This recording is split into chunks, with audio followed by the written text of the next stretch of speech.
Morning Fundraising. Salut, c'est Fred Fournier, MindMe. Nous sommes le mardi 14 avril. Oui, 14 avril. Et nous sommes au 29e jour de confinement. 29e, mais une lueur apparaît. Puisque le 11 mai est désormais une date qui sera ou est déjà à marquer d'une pierre blanche.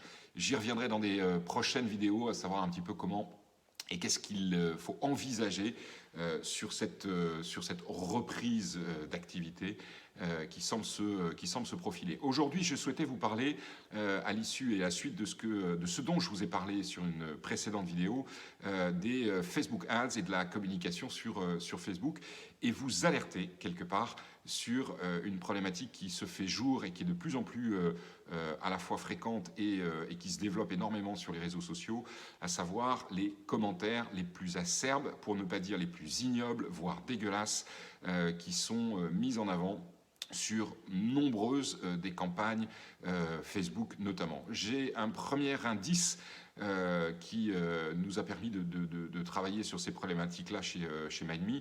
Nous avons, vous le savez peut-être, lancé il y a maintenant un mois, quasiment jour pour jour, le dispositif et l'opération pour la fondation APHP.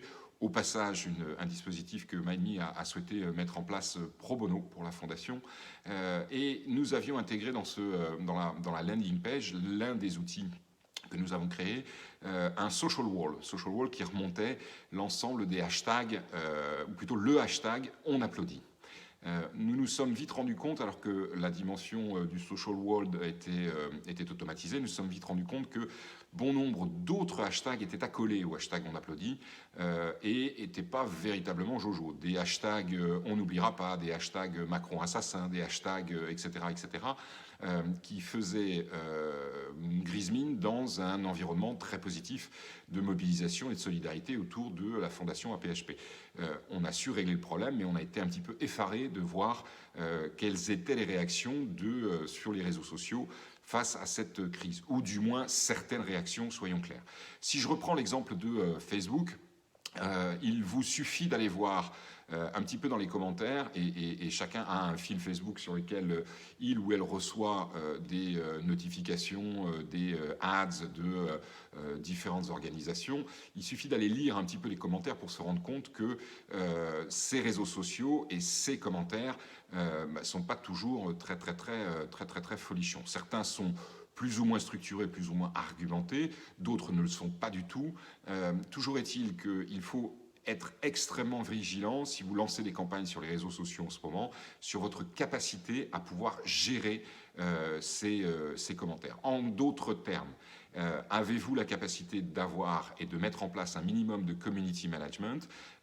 Il y a une organisation que nous avons repérée et qui fait au travers de ces réseaux sociaux un travail assez formidable et qui a vraiment bien pris en compte cette dimension-là, c'est CARE.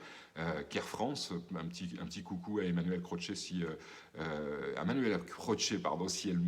elle m'écoute, et qui a vraiment eu la possibilité de mettre en place un community management extrêmement bien fait, avec des réponses quasiment à tous les commentaires, et des réponses qui sont à la fois très argumentées et très positives également, et qui ne créent absolument pas de polémique. Donc attention à l'utilisation des réseaux sociaux. C'est une utilisation qui est nécessaire, qui est extrêmement performante. Je rappelle qu'un des ROI que l'on obtient en ce moment sur du Facebook Ads, sur une des causes que nous accompagnons, est un ROI de 4, donc c'est extrêmement intéressant. Néanmoins, ça nécessite un minimum de management, un minimum d'organisation, un minimum de contrôle et de modération.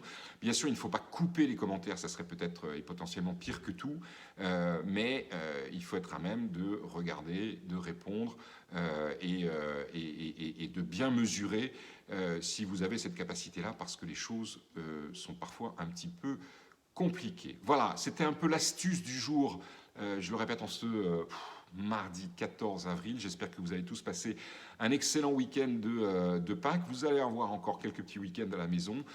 Surtout restez chez vous, continuez à écouter les vidéos MindMe notamment, et toutes les autres qui vous sont proposées. Quant à moi, je vous dis à demain ou jeudi Je vais essayer de continuer sur un rythme de l'ordre de 2 à 3 vidéos par semaine. Il me reste 4 semaines, donc ouais, ça fera encore quelques petites vidéos. Voilà. Bonne journée à tous, bonne reprise en ce mardi. À bientôt. Ciao.